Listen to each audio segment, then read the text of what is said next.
Welcome again to another rendition of WTF Interviews. My name is Sir Royce Briales, and I'm with my prestigious co-host, Dr. Raheem Young. How's it going, brother? Everything's good, man. How things on your end?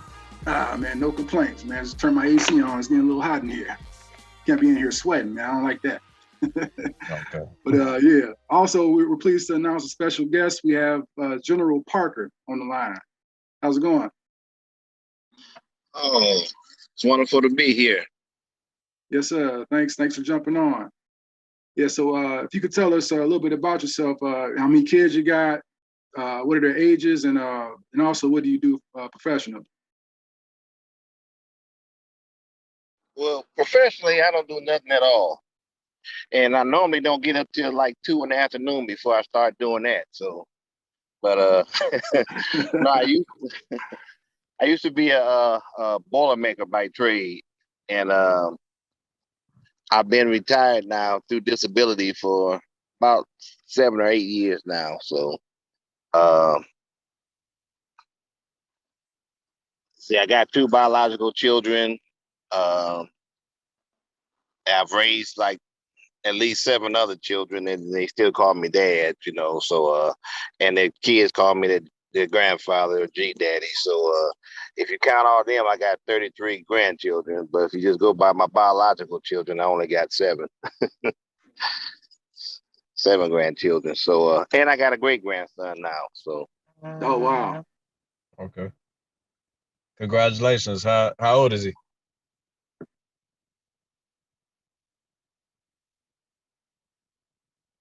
He's about 1.5 now, 1.5 years old.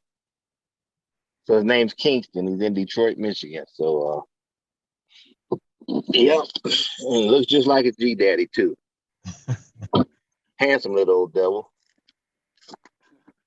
That's cool.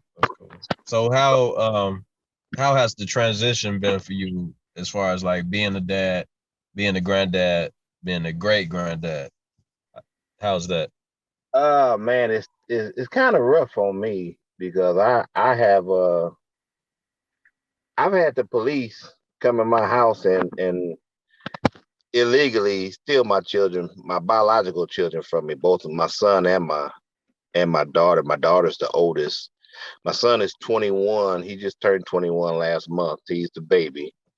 And my daughter, my biological daughter, she was born in 83. So she's going to be 38 this year, in November 10th.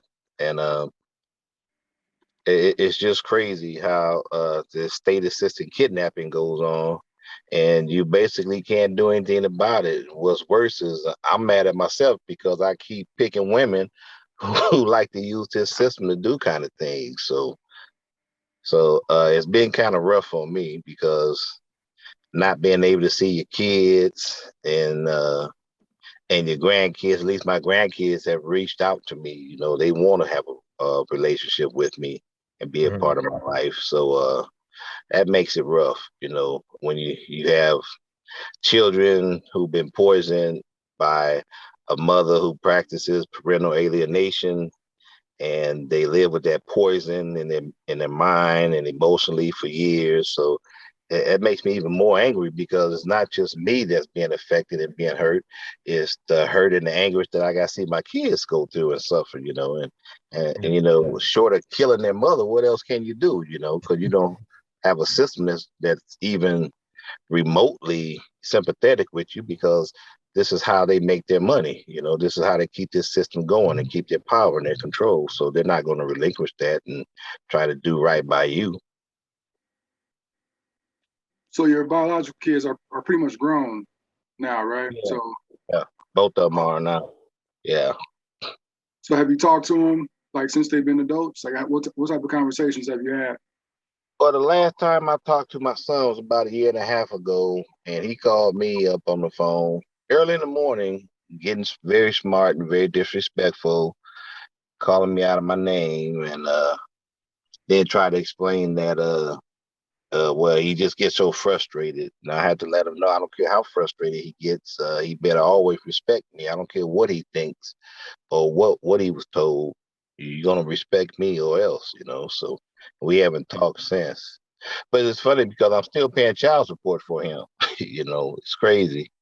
So when he's 21, and he's on Instagram and Twitter bragging about all this money he makes, and he can teach people how to invest their money in the stock market, and that's where he makes his money at, and a lot of his money comes from marketing and stuff like that. But the judge still feels that I haven't proven to him that my child is self-sufficient, so they keep trying to make.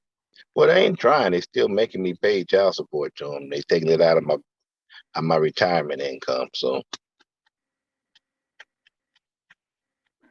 It's tough. How do you pay child support for a 21-year-old? Yeah, that's what I was well, gonna I ask. guess Missouri has a law that says that as long as your child is in school, you got to keep paying no matter how long he goes. So Hmm. I went to court. Well, I filed last year. For some reason, they took all this time to try to give me a hearing. I think it was back in May, and the I'm telling the judge, I said, well, also that law says, you know, him and his mother have to provide me with transcripts and his grades and stuff. And I don't have anything. I don't even know if he's in school. She hasn't proven anything. And the courts didn't make her produce any transcripts or anything. They just told me, well, I haven't proven to him that my son is self-sufficient. So he kept the child support going. Hmm. Hmm. How's your relationship with their mom? I know you were saying like you picked like the wrong type of women. How was you all's relationship? Uh, it was these are two different mothers now. So Oh, okay. uh it when things were good, they were good. But when they were rocky, they were rocky. It's like, you know, you put up with what I'm putting down or else, you know. Or I'll get the police or I'll put you in the system or whatever. And that's what I've had to deal with. So Hmm. I'm not gonna put up with the infidelity. I'm not gonna put up with the disrespect. So it was time for me to leave. And they felt like, no, you don't go nowhere. You this is their mentality, you know. So I don't know, maybe me being the Aries or something. I guess certain signs, zodiac signs, I can't cope with, but they What were definitely their know how to game the system. So what were their signs? Your two well, the one was a Cancer. Well, I think they both were. Well, one was birthday was in late May. The other one was in July. So yeah, no, they weren't both Let's Cancers. see, So I guess, Taurus. I think oh May no, is. that's I guess it 29. depends on the day. yeah, Like Gemini and Cancer. yeah, I think so. Yeah. Okay. Let me ask you this: what was your relationship like with your dad? Like how close were you to him? Oh, we're not close at all. As a matter of fact, my father is interfering with my relationship with my son, and has helped my ex to keep him from me. You know, his excuse was, well, he was just trying to keep my son in the family. But how are you keeping my son in the family, but you helping her keep him from me? What makes you think you got more right to my son than I do? You know, I don't understand that. So uh, I don't. He and I were off and on for a lot of the years. He and my mom broke up when I was about 8 or 9 years old, but I always had that love for my dad at the time because, like Jay-Z say, you know, he was my Superman. You know, I even ran away from my mother when I was about 13 years old to go live with him. You know, but she came and got me and took me back. You know, and uh, I just my relationship with him had never really been what it should have been or could have been. So, but we haven't spoken in years now. I think the betrayal with helping her to keep my son from me. Yeah, that that was the icing on the cake. So, Hmm. So, I know that you do like a lot of work with like father advocacy and different stuff like that. Could you talk about that a little bit? Yeah, ever since I've been fighting for my son, because I never would give up. And that's one of the main reasons the courts didn't like me, because I had that pit bull mentality. No matter what they threw at me, I just kept fighting. I kept fighting. I spent my last dollar.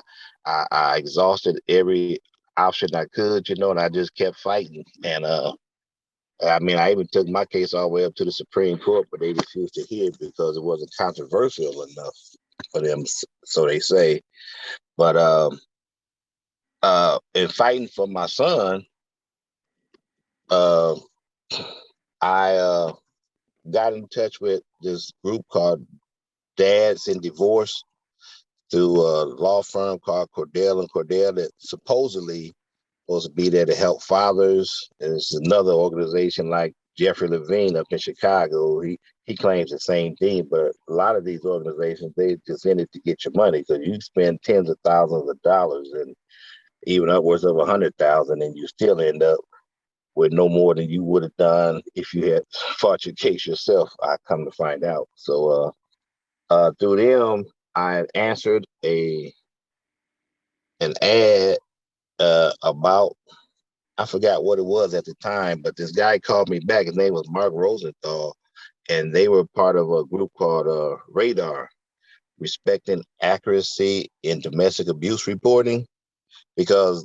my son's mother, she had made a false claim of abuse. So that's another good trick that they use to try to gain advantage in custody battles. They all they have to do is just make the accusation. It's just like with the Me Too movement now. You ain't got to go to court. You ain't got to really press charges or anything. You just make the accusation, and you can ruin a man's life, career, family, and everything else. So and I know a lot of people may not want to agree with what I'm saying, but I'm standing by what I say. So and that's exactly what has happened. And through them, I started working with them, and then they started a committee called uh, uh, African Americans for Violence Reform.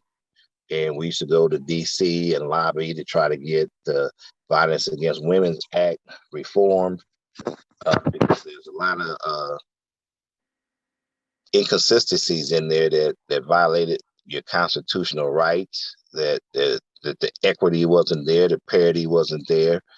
And it took us a lot of years, but they started to make a few changes. Even one year, we even held VAWA up from being reauthorized.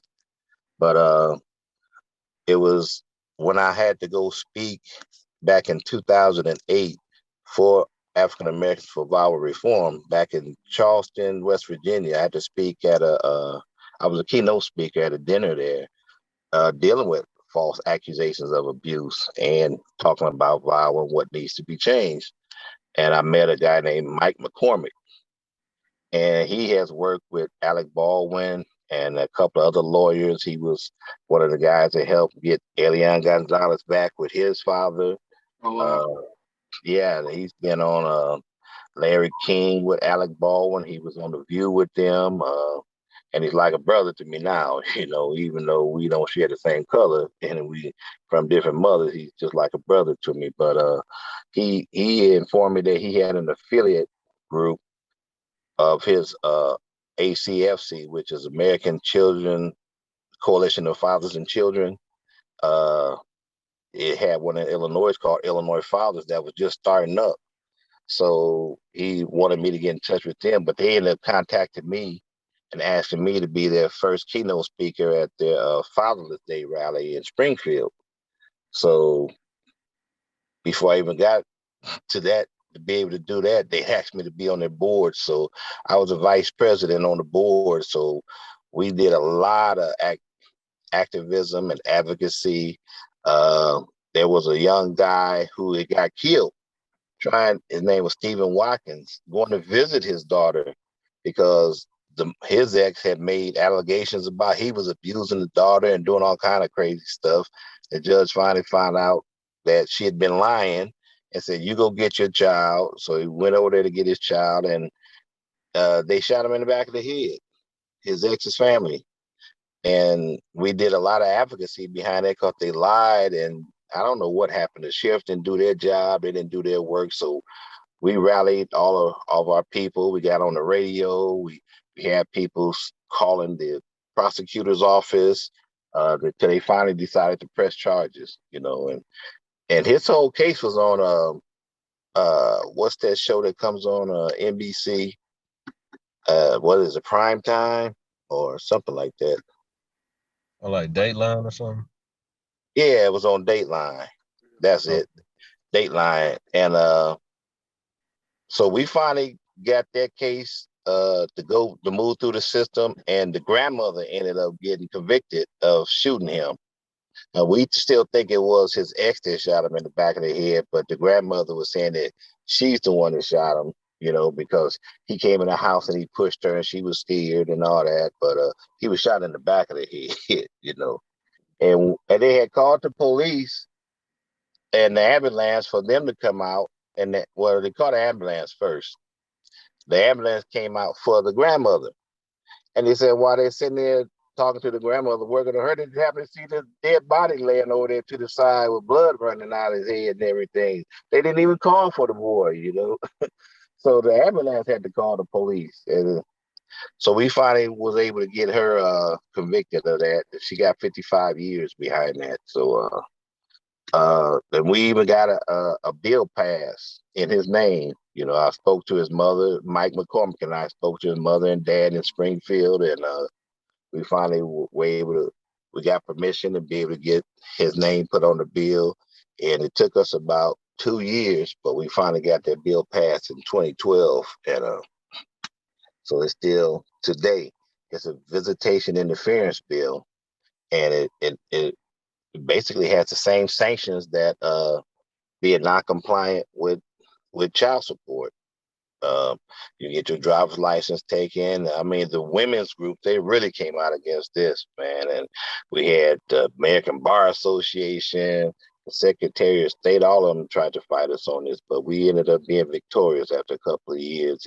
It kind of got a little watered down from what we basically wanted, but we still making strides. And we also were able here in Illinois to be able to get a bill passed that if your driver's license were suspended for non-payment of child support,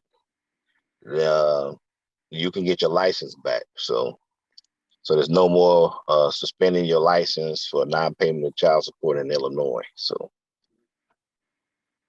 that's some of the things I've been on, and also first right of refusal. Like if the mother wants to go somewhere and go hang out or go out of town or do whatever, instead of calling a babysitter and all that, the father, well, I ain't gonna say the father, we're gonna say the non-custodial parent has the first right of refusal. You call them up and see if they will want to spend their time with the child first before you can give that child out to somebody else. So that's pretty good, man. That's great, man. So you've been a part of a lot of change so far when it comes to fatherhood advocacy. What I still have, because that has started me into the criminal justice reform advocacy that I do, and I'm going to write a book about it. I keep saying I'm doing it, but I'm starting on it, and it's called All Roads Lead to Slavery, and it has a lot to do with what's going on with the fatherhood movement, and it's about men, period. It's all basically about this control in free and cheap labor. That's all it's been about all along. So, and if they can get women who get very emotional and they want to be vindictive, and they can use the system to gain them, they'll use those women. Okay.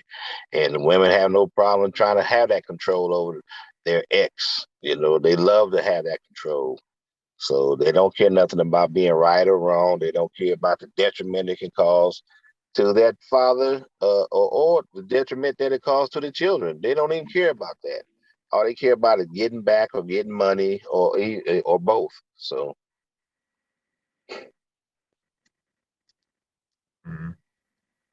Okay, so let's say I was I was into it with the mother of my child, and she's giving me a hard time or whatever. And like we going back and forth to court. What are some steps that I should take in that instance, or what should I do to like better my case? Uh, I mean, there's a lot of different variables in there. Are you guys living together? Are you married? You know, it's a lot of things that to take into consideration there. Because if you're married, the first thing you don't do is leave the house. You know, a lot of guys they always leave the house. A lot of guys they always, well, you know, that's the mother of my child. I don't want to be mean. I don't want to do this. I don't want to get him in trouble.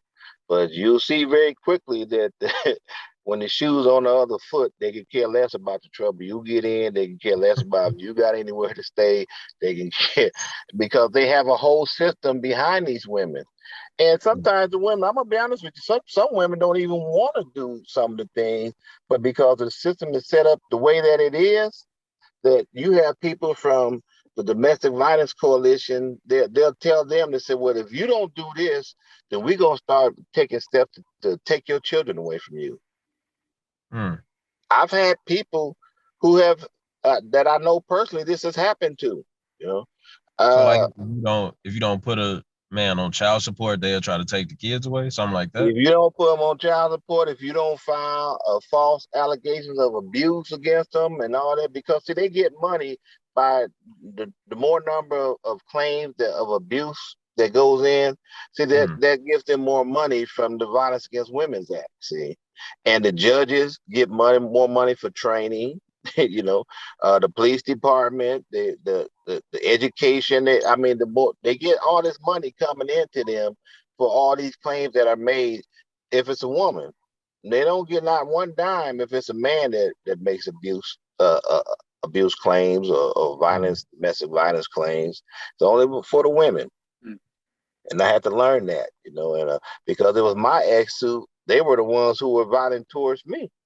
But the police didn't care. They would show up and they let her run off and take off, and they wouldn't do anything, and let her make a false allegation of abuse, and it's like a federal case against me, you know.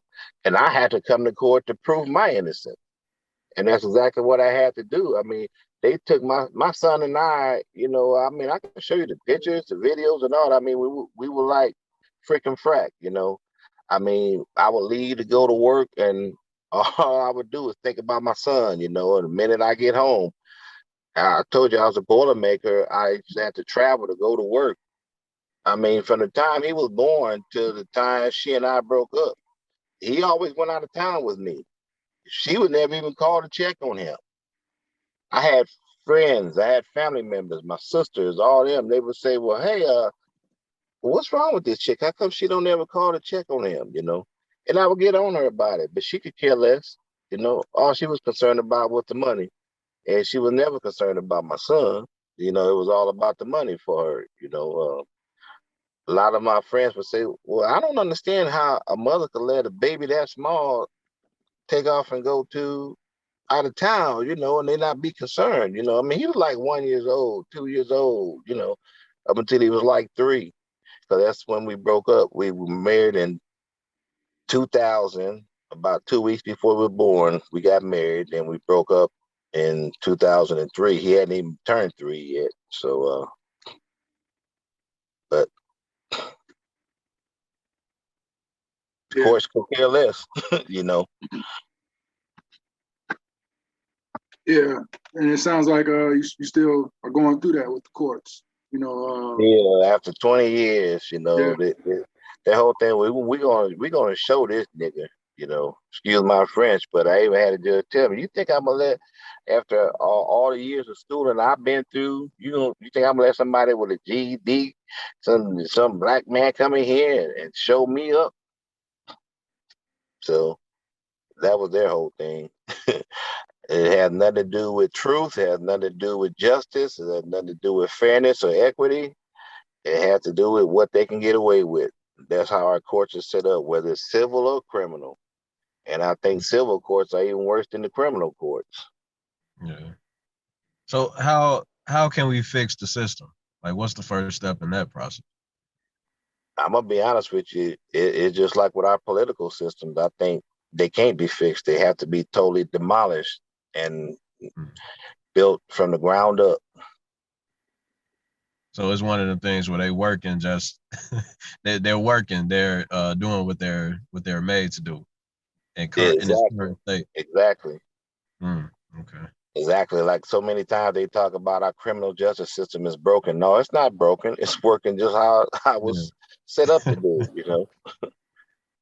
I mean, even this country, I mean, how you talk about all men are created equal, but at the same time, you talk about black people are only 3/5 of a person. We all created equal, but you want to go overseas, grab a whole group of people, bring them here to do your work for you. But you keep calling us lazy, but you went to another continent, got us to come here to pick your cotton, you know, to cut your tobacco. But we're the ones who's lazy. See, just like today when they say this about black men, they're lazy, they don't want to work, they keep making all these babies, they don't take care of them and all that. But there's been Harvard studies, there's been a University of Chicago study that shows that that's not true. Us black men are the most nurturing of all races. Yeah. Now, this is not me talking. This is coming from their studies, their research. But that's not what the media is going to show you. Yeah. That's part of the reason why we started doing what we're doing. People that we've interviewed so far, just the stories. Like a lot of black men that we talk to, they speak to how much they're in their kids' lives. And that type of thing isn't portrayed or put out there. It's always, he's a deadbeat, he's not there, he's not in the home. And from my vantage point, that's not the case. It's far from it. And I mean, I know guys, I don't care if they got to sell weed, sell drugs on the side, do whatever, you know, this society is set up not to work them in the first place, you know. And if they do, then they supposed to look down on the other black man, you know, and stuff like that. But these men are still there, you know, they putting their kids to sleep, they're helping them do their homework, they're giving them baths. And when they get the money, they give the women money, you know, but it might have been under the table or whatever, even if you were working. And you give them money, if you don't give it through the system, well, that was just considered a gift. So that don't count. You still owe the child support. Right. So even if you got documentation that you even if you got well, it didn't come to us, so that don't count. That's just a gift. Wow. Anything I give my child is in support of my child, you know. And I give a friend a gift, okay? Right. People I don't know gifts, you know. I'm not Santa Claus. I take care of my children. So you also spoke about other kids that you help raise. Can you talk about that a little more? So, like, how did that come about? Well, it's just like whenever whoever I'm dating or whoever I'm with, you know, I'm the man in that situation. So if they had kids who were there before I was there, you know, I'm still gonna be that man. When I lived in California, there was two women I dated. One of them, her son ended up growing up, become part of Digital Underground, you know, the group Digital Underground. And then he started working with Snoop Dogg and doing some stuff on the side and stuff like that. Another young lady I dated, well, her son grew up and became part of the group B2K, you know. And these kids, they grew up and they still had that love and that respect and that admiration for me.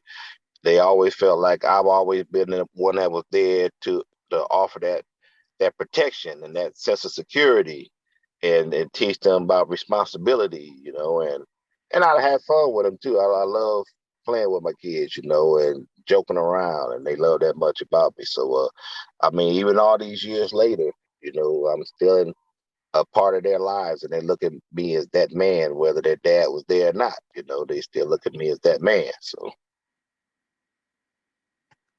And what has those experiences kind of taught you about yourself?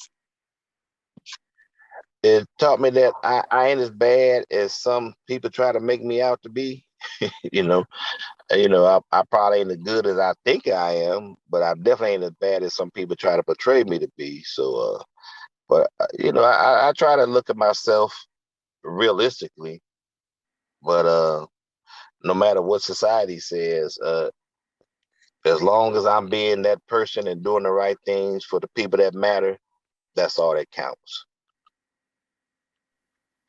And when it's not even kids that I've sired can grow up all these years later and talk about the man that I am, and they learn from me and they do things and they're achieving in life because of the things that I taught them and shown them and the love that I gave them. That's all that matters. I hate that my own kids couldn't experience it. I don't know, maybe they didn't think that I fought hard enough, or where did I go, or whatever. I don't know. But short of killing their mothers, I had to leave, So I try to stick things out, and I'm telling you, if I give up, once I give up, that's it. But you better believe I tried everything. I've tried everything, and I went through everything, but it was just time for me to go. So, that's what I was gonna ask you, man. Like, fighting the system for 20 years, like and you haven't given up. You still like fighting the system. right. How have you had those times where you was like, man, forget this shit. I'm just All gonna the time, back. all the time, Okay. all the time, man. Man, I think so much. Uh, man, I guess if it wasn't for other people in my life from time to time telling me to hang in there, or try to show me some love, or I think it's just the thought that if I do go ahead and give up, I'm scared of what might happen to my kids, so that's really the thing that keeps me going is the fear of where they'll end up, what'll happen if I'm not around. So I just keep fighting anyway. I've got a lot of life that I wish I had lived, but anyway, this country wasn't made for black fathers anyway, so I got to do the best I can for my kids and still try to make a difference so they don't have to go through the same stuff you and I are going through today. Yeah. It sounds like you still made an impact, not just on your kids, but other kids that aren't even yours. So you know, I would say take solace in that you made a difference. I think I truly made an impact on my kids. I just think for whatever reason, because of the poison that was put in their head, Yeah. that they're not allowed to express it because out of fear that they're letting their mother down if they show any type of love towards me or they believe me or whatever. I think that's what it's really about, is the fear of what they feel their relationship will be with their mom if they went ahead on and started having any type of relationship with me. So my daughter even told me one time, this was a few years back, she had texted me and she finally told me, she said, I love you and I've always loved you. She said, I don't want to know about whatever happened in the past. And I texted her back, I said, we can't do nothing about the past anyway. The most I can do is start from today and make sure from today on, that we have the best life that we can have. But I've never stopped loving you or fighting for you either. So, but I don't know what happened in between there. She just kind of fell off again. But her sister love me. Her kids love me. They will call me, contact me all the time, especially when they get in trouble. I will go get her kids. This is my stepdaughter. Go get her and her kids. We go hang out, go get hotel rooms. They get to get in the pool, go take them shopping, go do all kind of stuff to have fun with them. And then my biological daughter, all her kids just can't wait to get with my stepdaughter kids to find out the stories and all the stuff they did with G Daddy. And it's just crazy. Yeah. So Well, my next. Go ahead. no, you can go ahead. Well, my next, well, it's not really a question. You kind of already answered the question already, but I asked you before we started this call, what does fatherhood mean to you? And General, you said real simple, the world, point blank, like real simple to the point. Definitely, fatherhood means the world to me. What it means to this world, especially in this country, is something totally different. So, but as long as I keep thinking fatherhood is the world to me, like I said earlier, that's all that matters. It doesn't matter what the system believes. It doesn't matter what other people believe, and to hell with them. My children know who I am. Other children know who I am. Even those I didn't raise, they would just see me with my kids, my nieces and my nephews. And I used to get a kick. I always used to go to the daycare to see my little niece and nephew, and then all the other kids, they couldn't wait to get. They all was calling me Uncle G, and they all climbed in my lap. They all want to spend time with me. A couple of them even cried. I didn't even know the kids, but they just get so happy seeing me all the time. They start crying when I had to leave. That just touched my heart. So I know I'm a good guy. So I just don't take a lot of stuff. So. People don't like that. They want you to conform. They want you to conform to their way of living and what they want. And this system is the same way. I even had people from the county of Peoria, from the board, that made a statement one time talking about that general. He's non-conforming. I told him that's the best thing they could have ever said about me. It's a compliment. There you go. So, Mr. Parker, I know we're getting close to time, but I have one last question for you. Sure. If you could give advice to like a young dad, what would it be? Don't become one.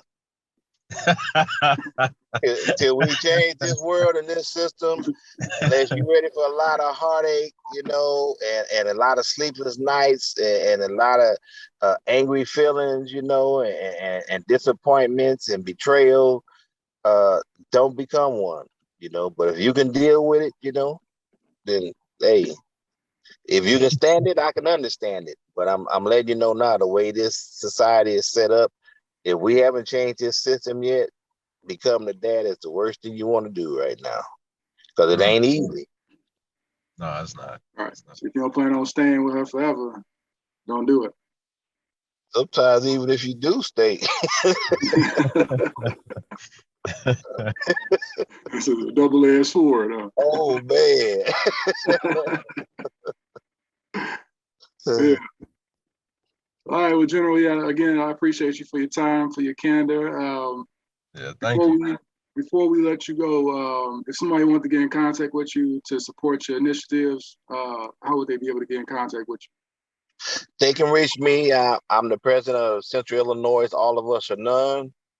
And they can either go to the website, allafusarenone.org, or they can call me or email me at I'm gonna give you my personal email address. It's a lot simpler. gparker326@gmail.com. Again, that's gparker326@gmail.com. And my phone number is 309-713-6025. That's my personal cell phone number, and I answer all my calls. So if I can help you, I help you. That's just the kind of guy I am, sometimes almost to my detriment. If I can't help you, at least I respect you enough to let you know I can't help you. If I know somebody who can help you, I refer you to the resources where you can go to get the help. But I definitely won't leave you standing. So yeah, that sounds good. You got something else, Dr. Young? No, that last question was it. But thank you, Mr. Parker. We appreciate you coming on with us tonight. Oh, it really was my pleasure. All right, yeah. So again, for myself, Sir Royce Briales, for Dr. Raheem Young, and also for our special guest, General Parker. Thanks again for listening to WTF Interviews, and stay tuned for further announcements. Don't hang up, General Parker. We gotta wrap it up. We're gonna wrap for a second. Okay.